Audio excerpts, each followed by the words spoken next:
I want to welcome you all to the Poetry at the Y reading series, now virtual. And our first and only feature poet tonight, who will answer questions and have us tell him what moves us in his poetry, is Gray Held, who's a recipient of an NEA Fellowship in Creative Writing and the 2019 Future Cycle Poetry Book Prize winner. 3 books of his poetry have been published. 2-Star General, Brick Road Poetry Press, 2012. Spilled Milk, WordPress, 2013. And Workaday, Future Cycle Press, 2019. He holds a BS from MIT and an MFA from Temple University. His poems have been nominated for a Pushcart Prize and have appeared in the Brooklyn Review, Lilly Poetry Review, Mid-American Review, Modern Review, Pedestal Magazine, Potomac Review, Salamander, Santa Fe Literary Review, Slipstream, the Antigonish Review, and among others. His poems have also been included in a dozen anthologies, including Mercy of Tides, Familiar, Oh Taste and See, My Heart's First Steps, The Art of Bicycling, Rough Places Plain, Siblings, Our First Microcosm, Ice Cream Poems, Forgotten Women, and Coffee Poems. He's the recipient of 3 Mass Cultural Council grants and is a literary activist who, through civic involvement, connects contemporary poets with wider audiences. He's also a visual artist whose drawings have been exhibited in museums and galleries nationwide. Please welcome Gray. Thank you, Richard. Thank you. So nice to see you all. I'm going to be reading some new work tonight from an unpublished manuscript I'm tentatively calling Drawing with My Eyes Closed. So I'd like to dedicate this reading to Barbara Helfgott-Hyatt. In just a moment, I'm going to mute everyone. Okay.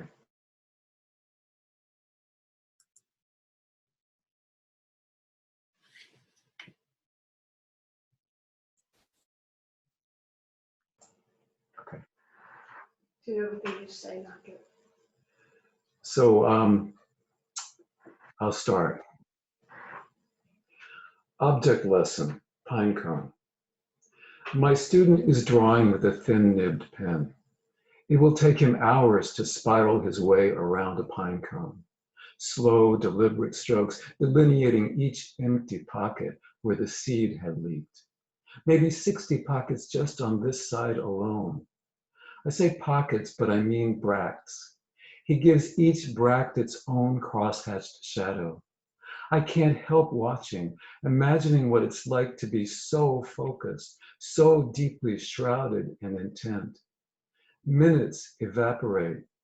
The world bequeaths more details to be privy to and requires a certain silence, not righteous, but steadfast. Object lesson 44, paper. For Sheila, who stuck a white carnation in the lapel of my prom night tux. Do you still care about paper?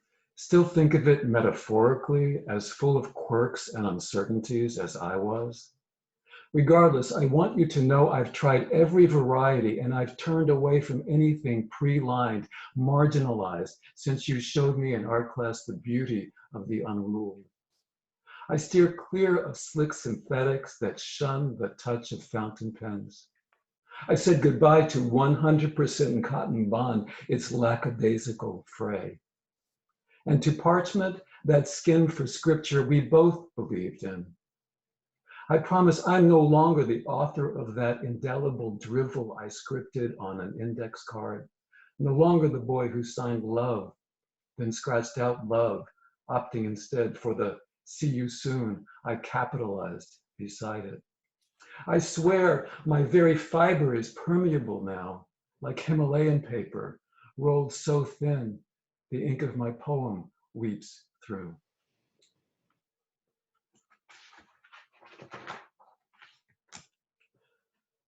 Object lesson number 12, archival glue. I toured the Met's special exhibit, for which Gabriel Orozco has made a scroll of the New York City White Pages phone book by cutting out people's names from their 10-digit listings, ditching the names, skimming archival glue on the back of each anonymous column of numbers, before pressing it down on a roll of tissue-thin Kozo paper. So the 10-digit listings for 18 million metropolitan residents are contained in one document, 25 continuous meters long, of which only a segment at a time can be displayed in the plate glass case, towards which the lens of the surveillance camera is pointed, counting us visitors frame by frame, saving us pixel by pixel like digital lint.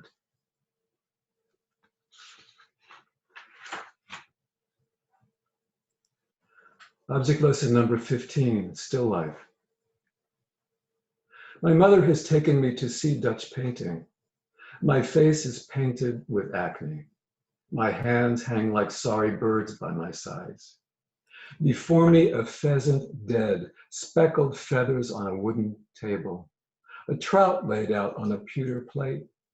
The knife leads us in, my mother says. It's called foreshortening. From the hook on the wall of the masterpiece my mother had brought me to see, a rabbit hangs upside down, the blood all over the fur, disgusting, as are the drooped roses rotting in that blue-white vase. Chinoise, she calls it. 2 maggots clamber out of the apple. Isn't it beautiful, she says.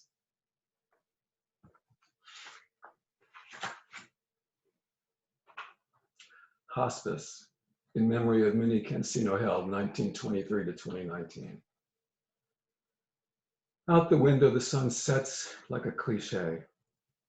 Wind runs its baffled hand over everything. The darkening azaleas, the circle of leaping dolphins in the courtyard fountain. Just me and her impending death sequestered. I watch her grip go slack in the blanket's blur. Oh, how her smooth palm would gentle my sick day forehead, stroke my hair. On Sabbath day, sitting beside her in the pew, I'd hold her hand until the organ's holy drone had ended. How can that be the same hand I hold now?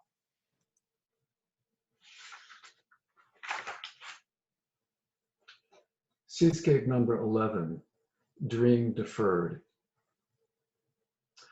A stand-in for the Grand Atlantic, her master bath, its blue tiled horizon, porcelain sink scalloped like a shell, store-bought sea star atop all our toilet tanks, sea sponges slung from shower heads.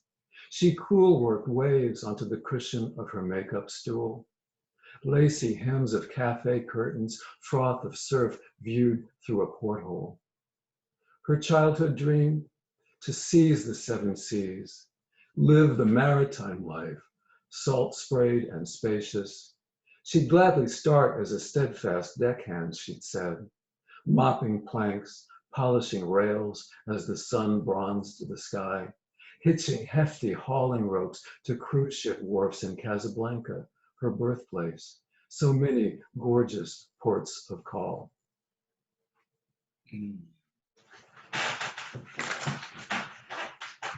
Seascape number 92, Mother of Pearl. I have one more intimate confidant, my depression, Soren Kierkegaard. The water is flat, completely flat, not one ripple of interest. It doesn't rise out of bed in the morning to greet the shore, that for weeks it's found cloying, pointless. The oceanographer arrives, suggests lightning, so the ocean gets jolt after jolt. The sea star's stunned arms spasm. The mimicus octopus, roused from dream, flicks its switch to match the coral. Still no waves, no crests. Then the mother of pearl arrives to sit vigil under her abalone umbrella and knit. She waits, knits, waits. Such simple equipment, the glistening needles and the forgiving ball of fishing line diminishing as the stitches flow, row by row. Rowboat, she shouts, I'll sing the sea a song. The song will have the most amenable tentacles. Still, the sea remains glazed over like glass. What's wrong with glass, thinks the sea, not thinking clearly.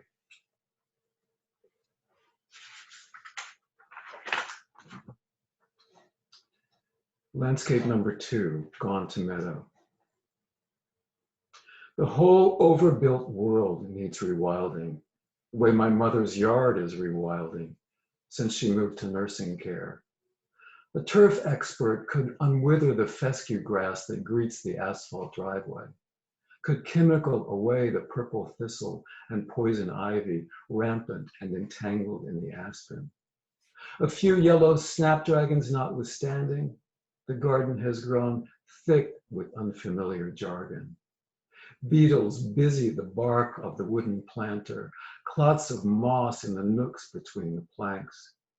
This familiar place, this once tamed acreage, it was my childhood chore to mow, cannot reshelter me, though it has become so generous, so welcoming to cabbage whites, swallowtails, monarchs, their lovely, agile, angled luff and lunge, welcoming also to goldenrod, jewelweed, dandelions, each seed head's crown of parachutes wind-tossed into drift.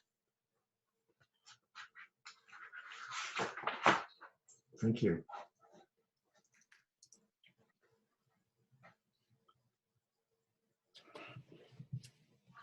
This is great. So thank you, Gray. This is your first of 2 parts, right? Mm-hmm. So we get to ask you questions where you would just unmute yourself and ask a question, or say what you most were struck by. One thing that I like is how the poet knows to name things. The poet doesn't just say flower or bush, but you have the lexicon for being more intimate with nature, and I love that aspect of your writing. Thanks, Richard. Gray, I would love to hear that last poem again. I hear like a tension between, wanting that tamed space, but being so attracted to the wild, to the drift. It's really an interesting movement from, obviously you're remembering the tamed space, the beauty of that, but then being carried a little bit by the drift and the beauty that is in the wild space. Yes. I tend to gravitate towards the wild spaces more now. I think the whole world needs more wild space. There's a lot that's been too tamed.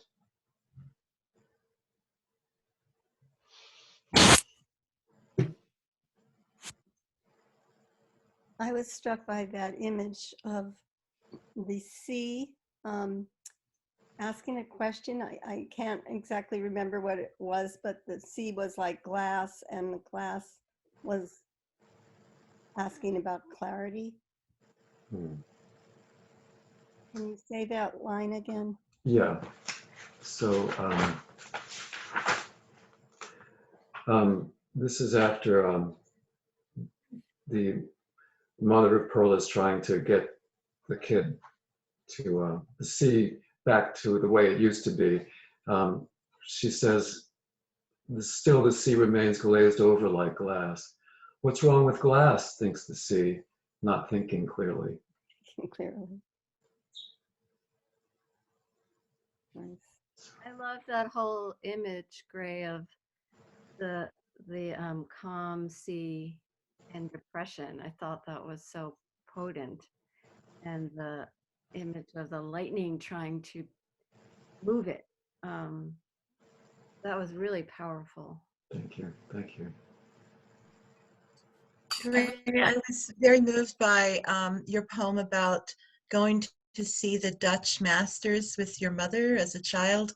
That tension in the relationship was amazing, and how it was reflected in that description of all of those paintings that you were observing. One line that really stood out to me was your hands were like sorry birds. I thought that was kind of a killer line, and beautifully, beautifully written. Loved it. Thanks, Carol. Thank you. Thank you. I love those paintings now, but when I was 11 years old or 12 years old, it was a chore. I really liked, yeah, both the sea poem and the one that Carol just mentioned, and well, all of them. But one thing I especially admire is the way you ended them with questions. You know, not thinking, or you know, what's wrong with that? Not thinking, or the one about the still life. When your mother says, "Isn't that beautiful?" Where you don't kind of wrap it all up and tie a bow around it, you leave with this sort of resonance at the end rather than a bang, you know, that slams the poem shut. And I also wanted to ask you to talk a little bit about how you came upon these thematic groupings. Like I thought, I really like that, the object lesson, you know, number 46, and just having a whole series of poems with the same title.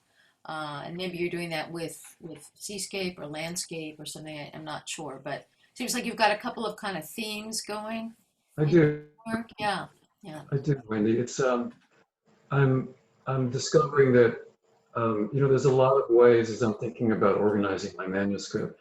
There's a lot of ways to put it together. A lot of times people do it by time. There's a childhood phase, or I mean, there are many ways to put it together. But I'm finding that sometimes just thinking about objects and grouping them by objects or landscapes or seascapes allows a whole way of moving through time that's non-linear, which I'm finding I like as a way of organizing things, because I don't think time really is linear. There's a lot of stuff that comes back to you from different periods in your life. And so by, you know, doing a poem that's about a pine cone where I'm looking at a student who's working so meticulously on it, and then going back to an object lesson about paper where I'm remembering, you know, a friend in high school. We had art class together, and so I mean, I think it's a way for me to connect things that might not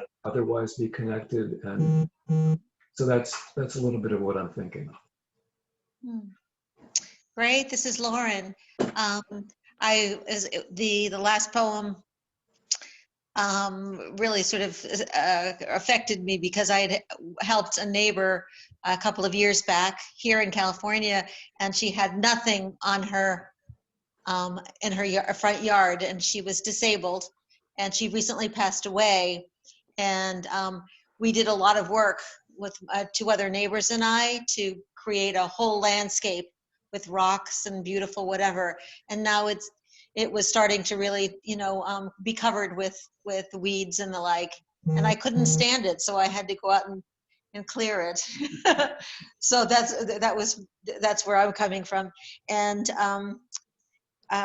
the other, from the drawing with your eyes closed, I've tried doing that actually, and I've actually loved doing it because it does require, as you know, a lot of focused energy.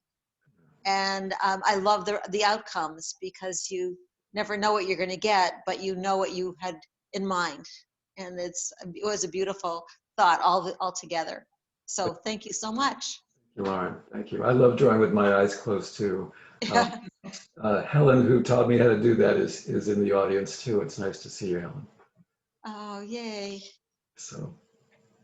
Just as long as you don't drive with your eyes closed. No. Thank you for that reminder. But soon you could do it.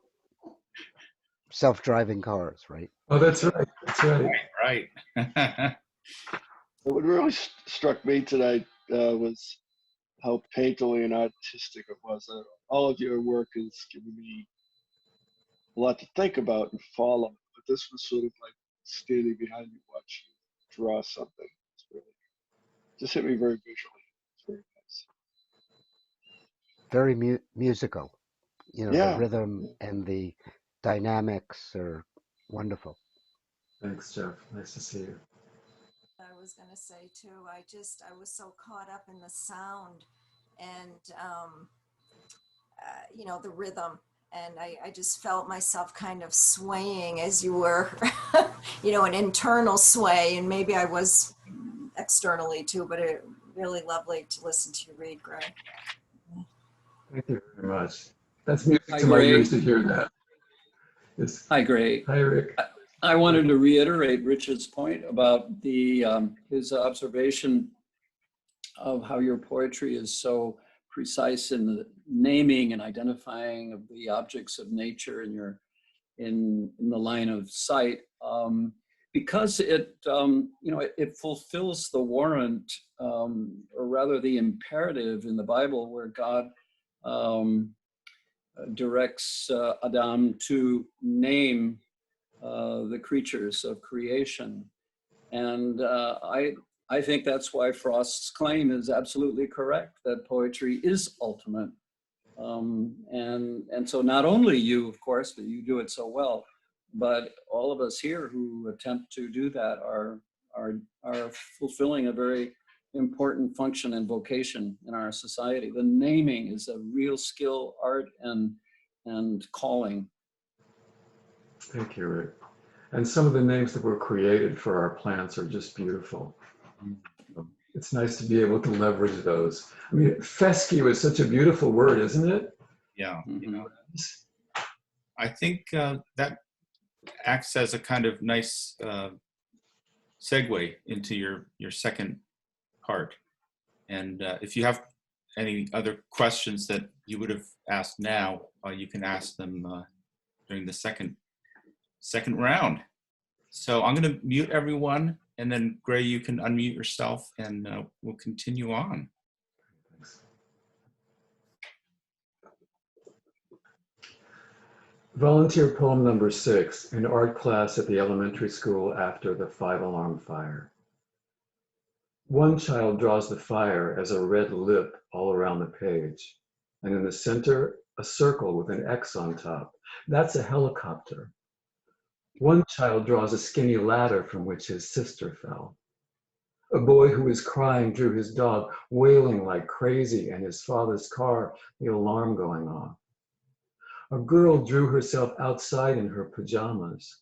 The littlest kid drew the fire as a big red scribble like tumbleweed. My son drew the fire first, and then on top of it, our own house, like a cage it could break through.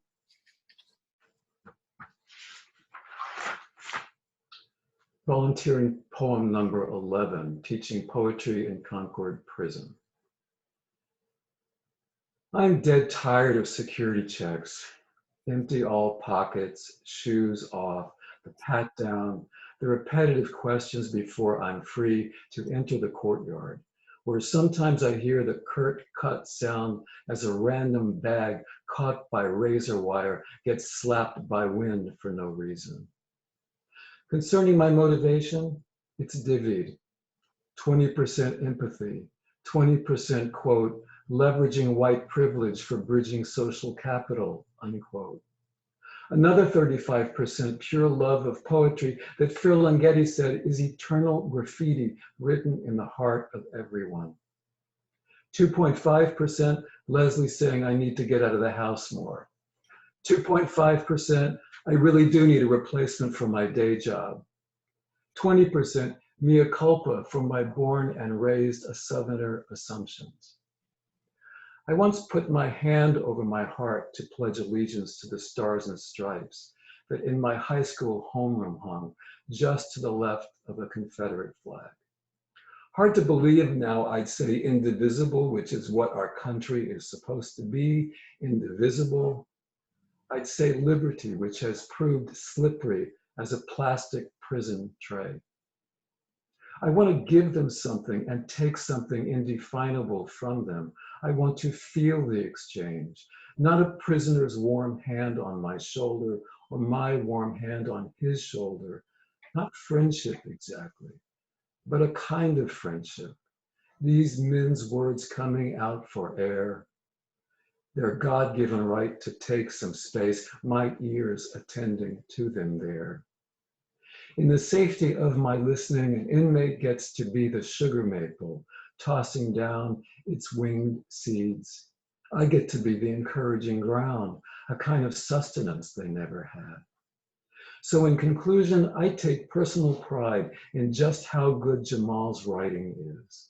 I'll give him the last word by reciting something he scripted on his yellow legal pad. I had no choice but to plea bargain my heart to broker your broken utopia.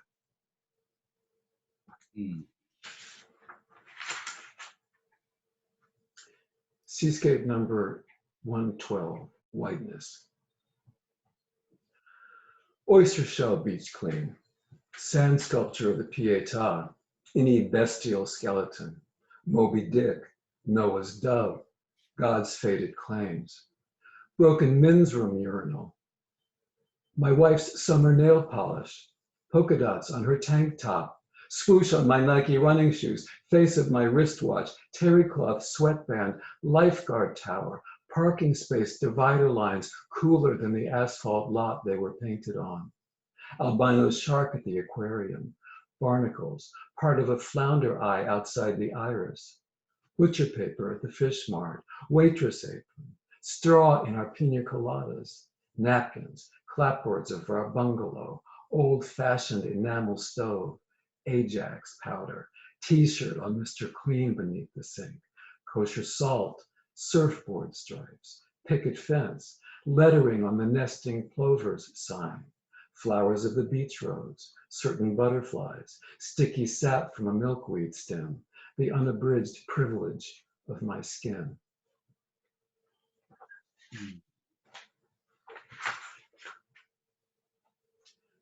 Museum poem number 19 at the Museum of the Confederacy in Virginia. I touched the whipping post, not much more than a lacquered oak tree trunk pierced by 2 wrought iron staples, where wrists got fastened, as lashes were applied. That's what the plaque says, applied, like lash leather applied for this job. There should be bloodstains on this carpet, but the tufts are clean like a conscience. A headless dummy in a striped calico day dress steps out of her plantation life display to watch a black slave's apparition take off his shirt, defiantly show his welts clear as mole tracks in the dirt. I take from the 1960s TV shelf in my mind the soundtrack of a Whiplash from some cowboy movie. Ka-crack, ka-crack on the backs of straggling cattle to make them mosey where they're supposed to go. Supposed to, that's the way I say it to myself. Not supposed to, but supposed to. I grew up a mile from this museum where Virginia's pilloried history intrudes, sending my brain into visceral repeat mode, supposed to, like an incantation to keep barbarity at bay.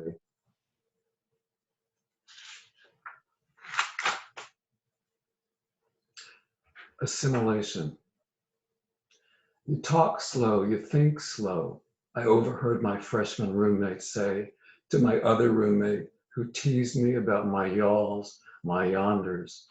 They branded my accent faint archaic smell of slavery or tobacco barker's cry.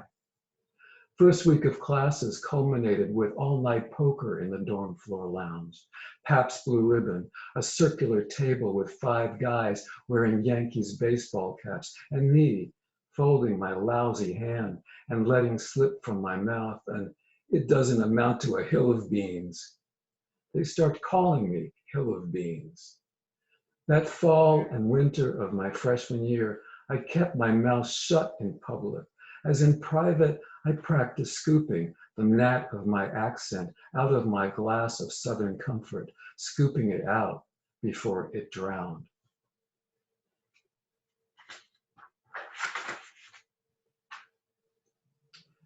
Changing our bedroom light bulb.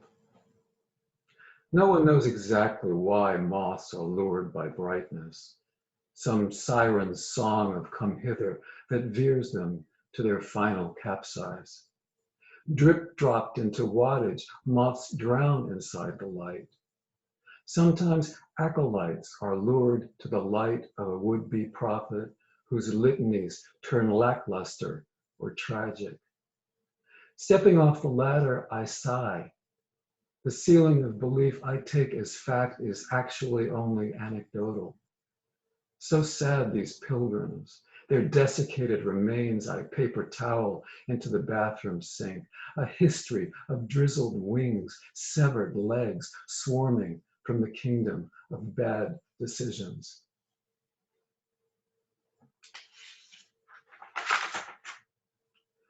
Object lesson, vat of buttons, for my wife, professor of costume design.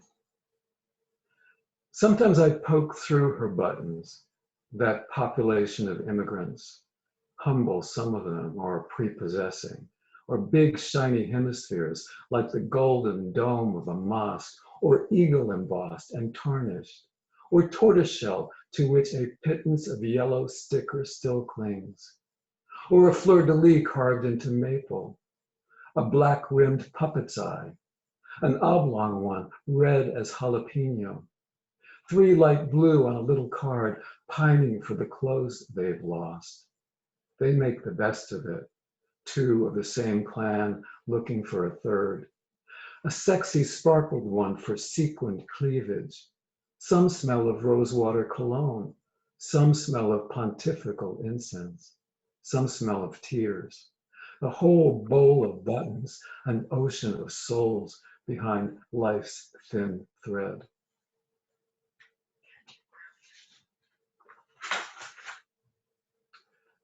Object lesson, fabric.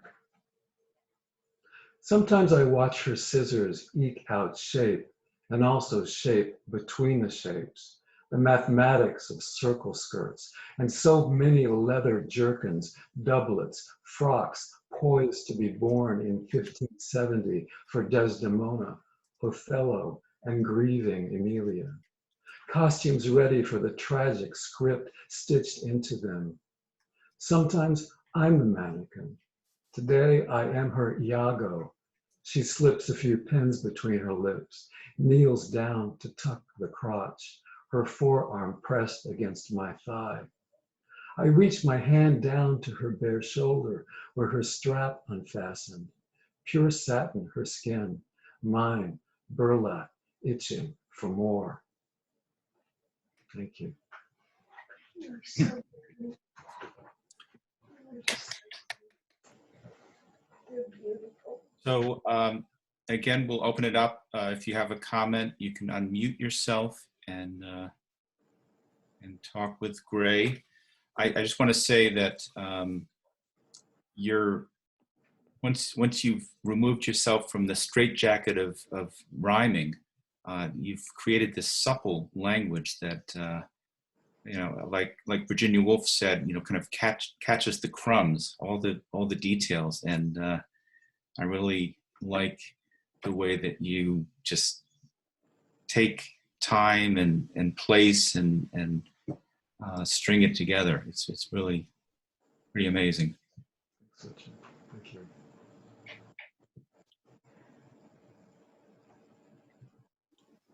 Yeah, I loved in the Lloyd in the prison poem where you talked about men's words, God-given right to get some air. That image, that it's trapped within the prisoner, these words, and somehow you enabled them to loosen that up and the words could come out, and be free. And your whole thing about the percentages of motivation for you to do that was very fabulous and interesting. And I loved your Confederate Museum poem, and about that on that, um, oak tree with the staples to hold the hands, that there should have been blood at the bottom that would have, anyway, just beautifully written, Thank you. very wonderful. Thank you. Thank you. Gray, the prison poem rang very true to me.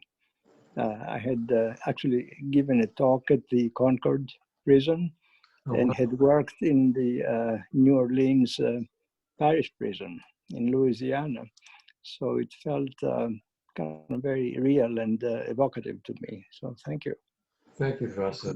How did you feel going into the prison? It's It's really kind of numbing.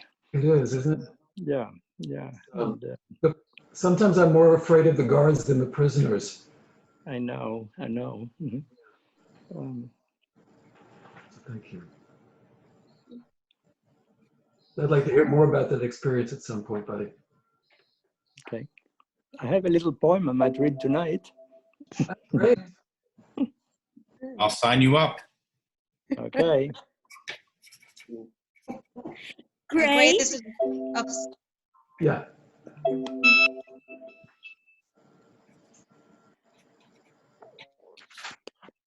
Well, Gray, Hi, Jenna.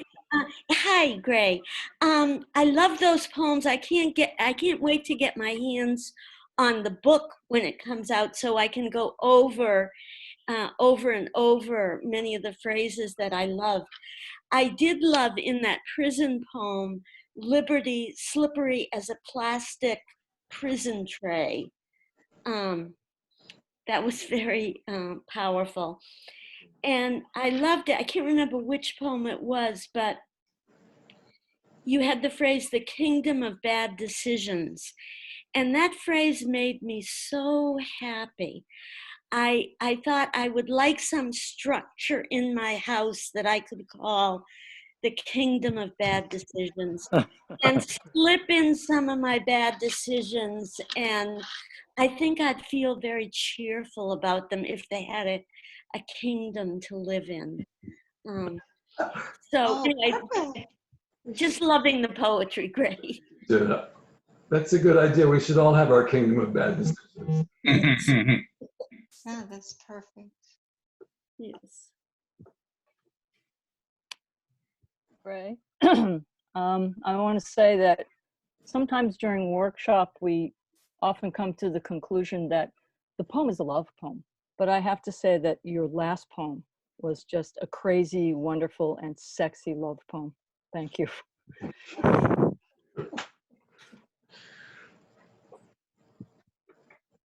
FYI, my wife is sitting here. She's my real audience tonight. She's in a chair over here, so I get to look at her. And I enjoyed looking at you too. But your postage stamps, it's hard to fully bask in the presence. But I'm finding it easier now. The talkback is helping me to kind of feel you as an audience when it's just one way. And I think I like this, Richard, to get a little feedback, because otherwise I like the dialogue anyway. I like this. Yeah. Agreed. Gray, I was going to just say that the button box, I have a button box that goes back to my great grandmother that I was going through recently. And it's a collection that I've added to, of course. And I've actually got them into, bags of different colors. And I actually made a necklace that was a sort of a combination recently of the buttons. So that really resonated. And then there was a recollection of a Christmas Eve at a boys' prison where we went with Henry and his roommate at the time and from college. And we were the only ones there. We had a Christmas tree with that we decorated with gloves and mittens and scarves, and brought cookies and the like. And it was one of those moments where you just really reflect on how, grateful you are that you didn't get there, Exactly. Thank you.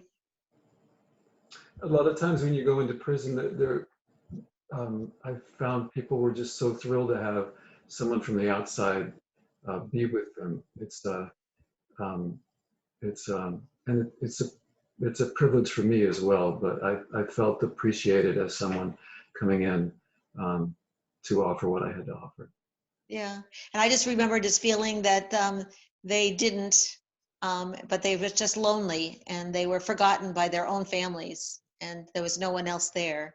So it was a very moment where you really appreciate what you do have. Yeah, it's nice. Great. I hope you'll excuse me for pulling my personal Bible off the shelf. It's the complete essays of Ralph Waldo Emerson, where he says, in every work of genius, we recognize our own rejected thoughts, and your poetry has a very distinct genius of articulating personal dilemmas that we have today as Americans and as white people in America, and particularly here in New England with our history, the colonial history of exterminating the native population. And I want to come back to your poetry and maybe someday in conversation to learn better how we can confront honestly and live with honestly and acknowledge honestly this history. I think your prison poem does a great job of that. And incidentally, I didn't have time to write it down, but I'd like to check out the percentages there. Did that add up to 100%?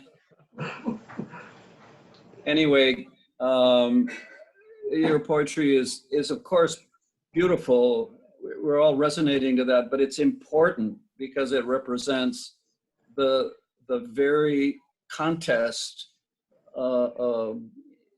inside of us between the different wills, the American, the religious person, and the descendant of the colonists. Yeah, it's a topic I'm sitting with a lot. I've got some friends, some of them on the screen tonight, that I'm really, meet regularly with to kind of address the racial inequities and how that plays out in our lives and what we might do to change things. So it's creeping into my poems. I have been thinking a lot about my growing. When I grew up in Virginia, there were still separate water fountains. There were still Jim Crow laws, and I was oblivious to it for the most part. So I'm really having a personal kind of reckoning with some of my assumptions. But here's our challenge as writers and poets, I believe, which is to bring what you bring to your poetry privately and make it public. Poetry is something we write in the study. It's something we read in our living room. We savor it privately. What it needs is a screen. It needs a park in which the words can be inscribed. Of course, that's what sculpture is for. But the words, there's no substitute for the words. They penetrate. They're like javelins that enter the conscience and consciousness of a society. But that's an unanswerable wish. It's the dilemma of the writer. It's so private, how to make it public, because it's so necessary. And you know why, in this polarized country. Thank you. I agree. Thank you. Gray, I wanted to say that, as always, when I listen to your poetry, I am so grateful. You give me permission to leap from a moth to a pilgrim, to leap from one place to the other. And I become so excited when I finish hearing a group of your poems. I want to run off and look at my dish towels and see where they take me. There's this wonderful sense of connection with everything and the aliveness of everything that I get from your poetry. So thank you. Oh, thank you, Helen. Thank you so much. Thank you.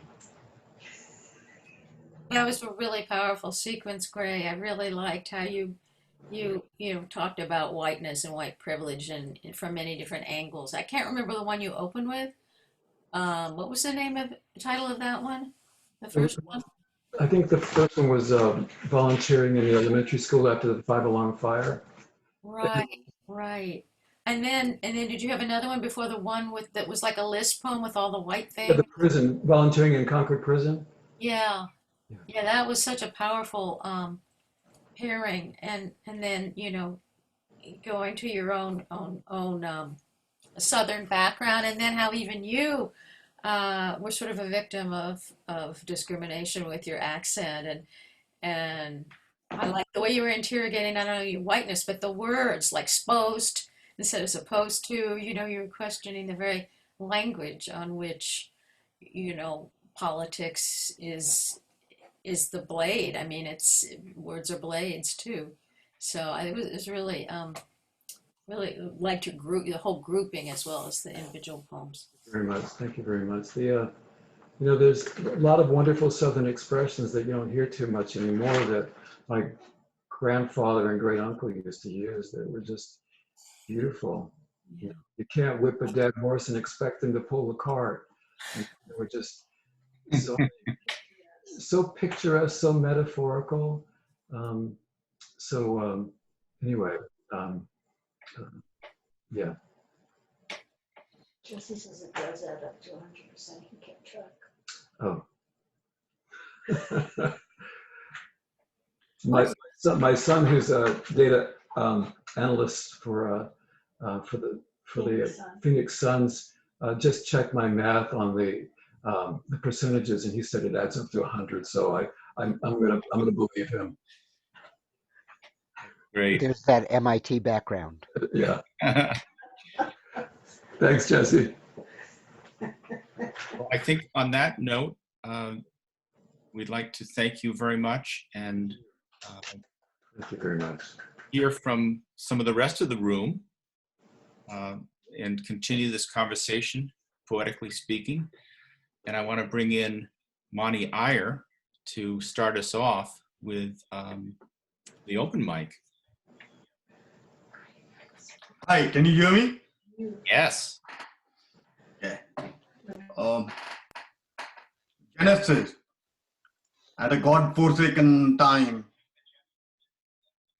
my broken circadian clock rouses me to a quieter than the quiet of the hearing, and a darker than the dark of the sighted. This beacon beyond, now so intimate, forms a line, more line than falls silent. I wait for gentle memory to birth this gift, unnamed, fragile, engraved. Thank you. Thank you, Monty. Pam Gem. Hi, that was a beautiful reading, Gray, and Monty, I love that poem.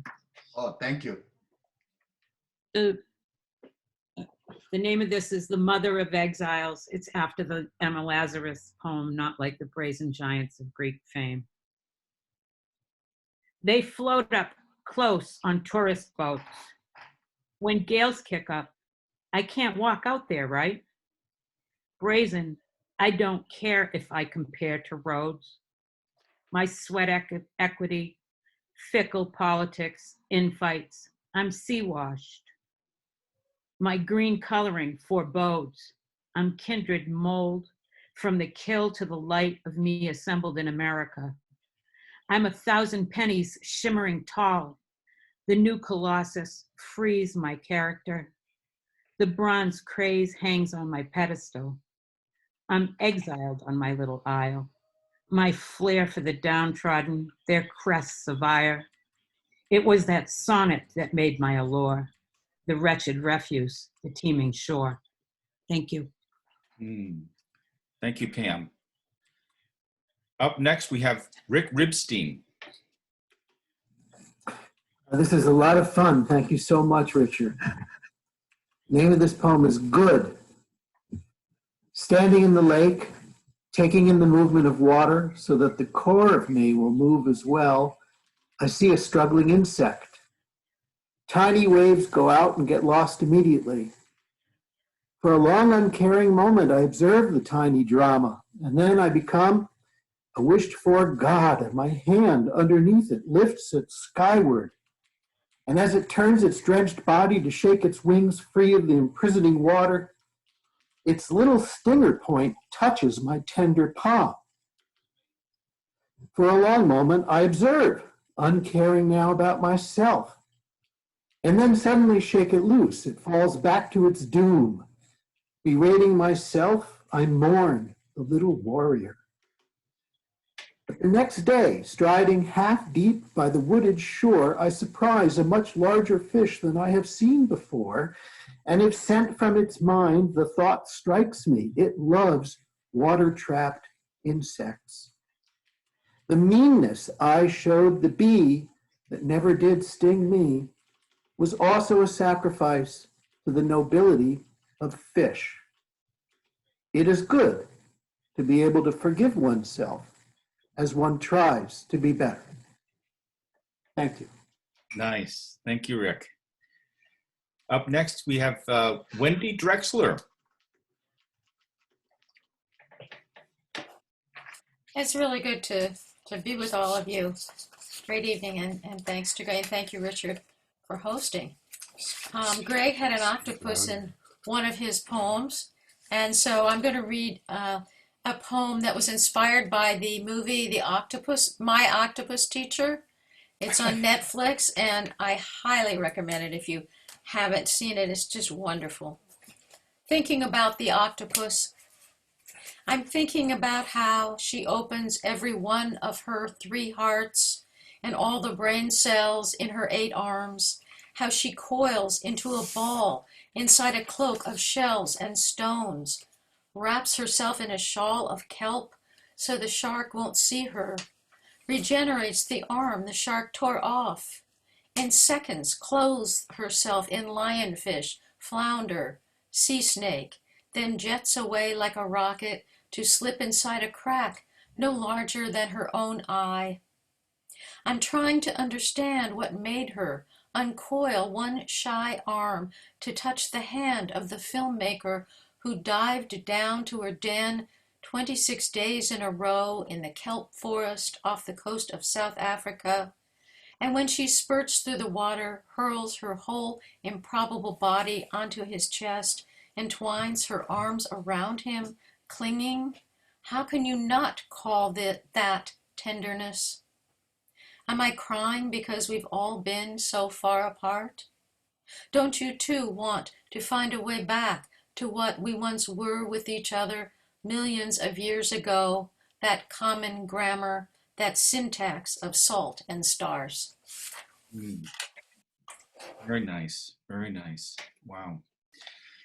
Up next, Deborah Di Nicola.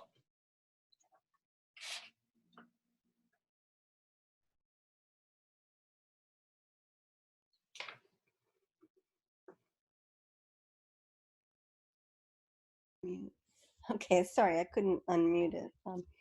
This is a short little poem from my new manuscript. It's called He Drove Faster. Much faster than he could think. He drove as if his IQ was 180. He drove like a gangster with 21-carat lug nuts, like a bandit stashing his sock of slugs in the glove compartment. He drove with one hand on the wheel at 2 o'clock, one arm out the window, palm on the side view mirror he never checked. He drove like Monty, like Jimmy Dean, like Bond in his Aston Martin, or Cary Grant in North by Northwest. And she sat shotgun without a seatbelt, not mandated yet. She sat composed like Grace Kelly, like Eva Marie Saint, looking down at the yawning canyons, felt herself like the road, foreign and flat, fuel ingesting, never ending. Thank you, Deb. And now, Margot Wazansky.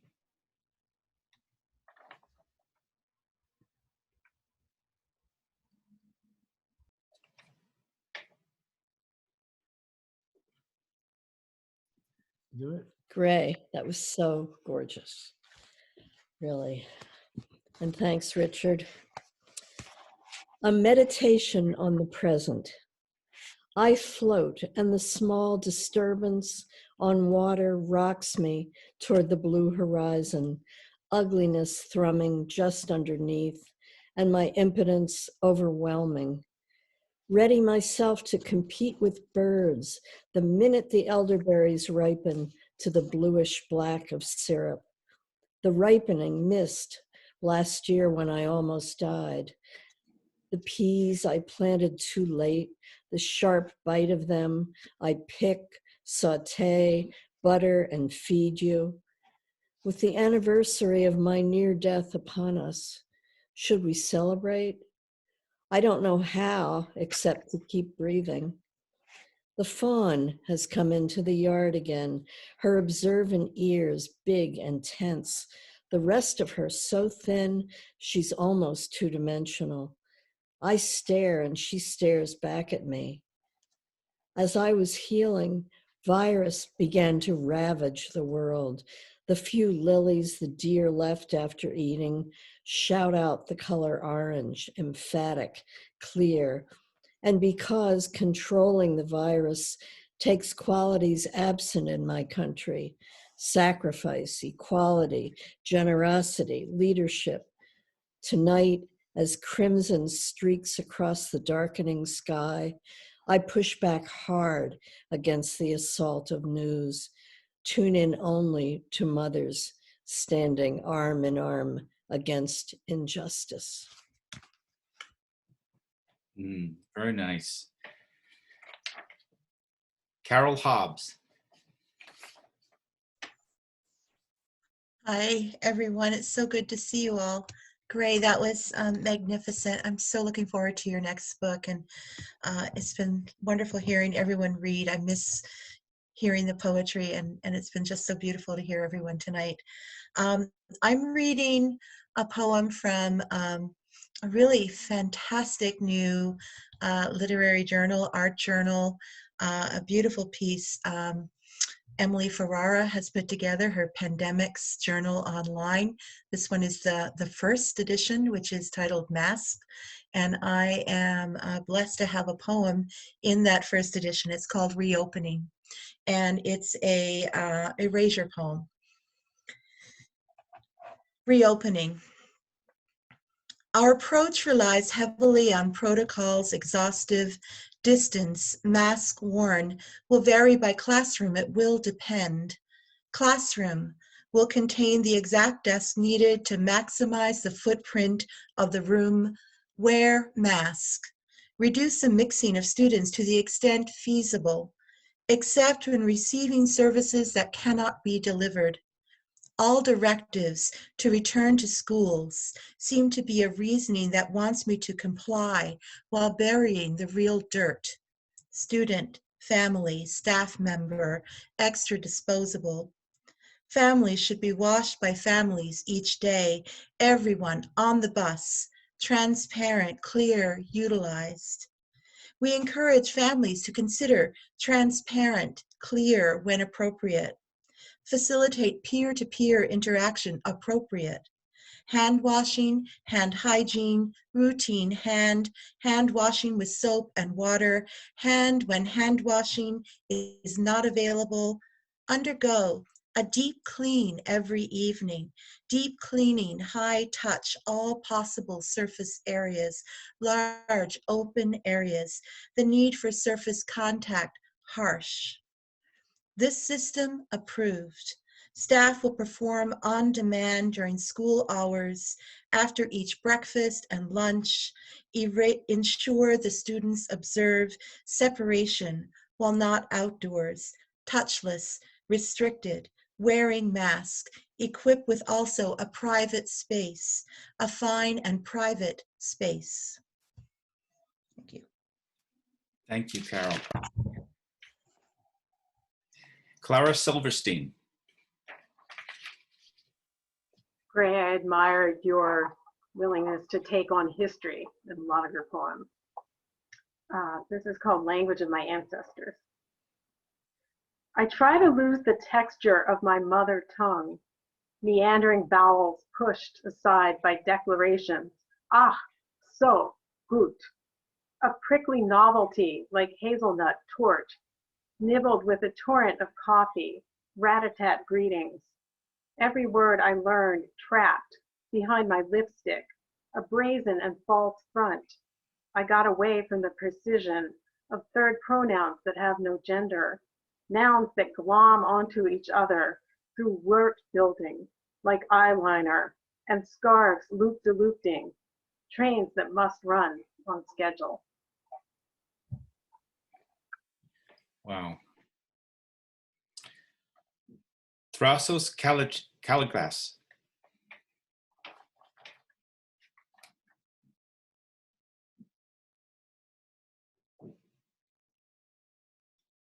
Unmute, Thrassos.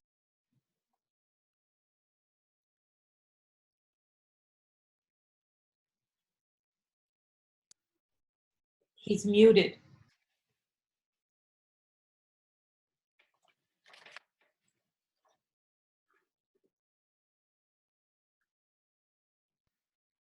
Unmute, Thrassos.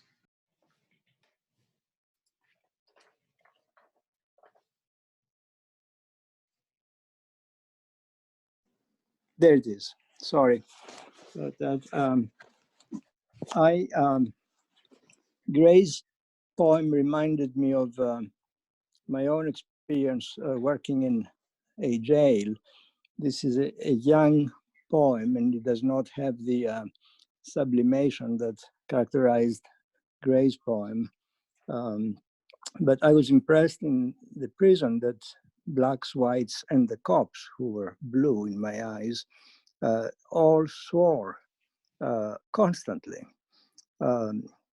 After the night shift at New Orleans Parish Prison, black, white, and blue veins sing obscene tales of terror. I sing, motherfuck, I have the morning sun. With apologies.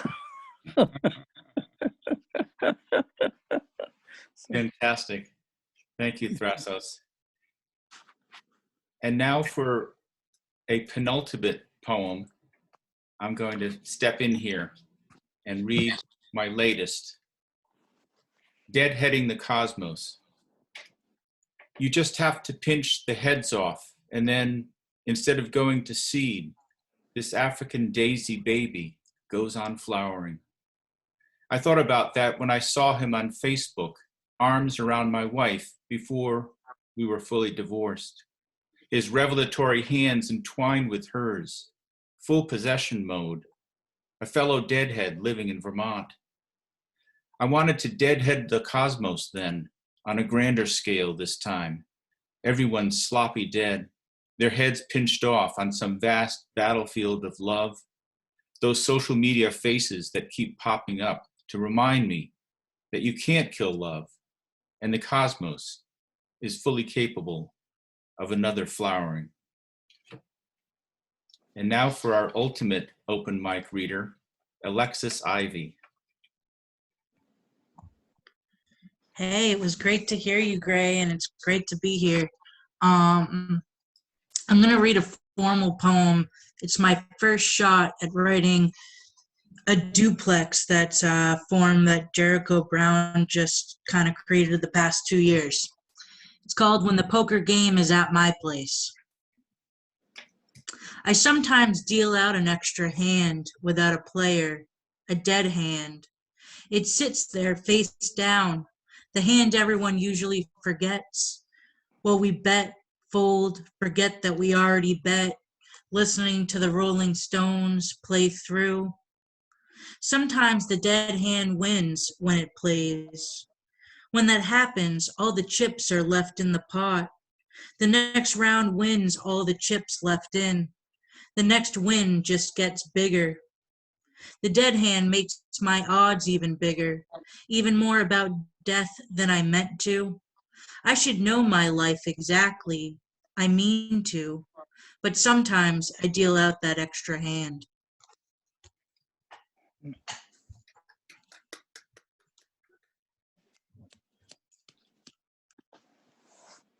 Well, it's been a wonderful evening, and we can, talk amongst ourselves if we'd like, but I'm going to just wrap things up recording-wise, and then we can kind of linger. Rich, do you if have you a want. date? Rich, do you have a date for the Oh, next?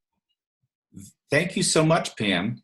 I would like to get a sense from people if they think January 1st, the first Friday of January, would work, or if we should go with the 8th. What do people think? January 1st. It sounds rather celebratory, and we'll be stuck with not having things to do Right. with the pandemic still raging. Yeah. Sounds good to me. All right, We're not going anywhere New Year's Eve, so we'll go with that then. New Year's Day. Thank you. Thank you. Yeah, I think, yeah. I know. Yeah, okay. Thank you, Rich. Thank you for leading the way, getting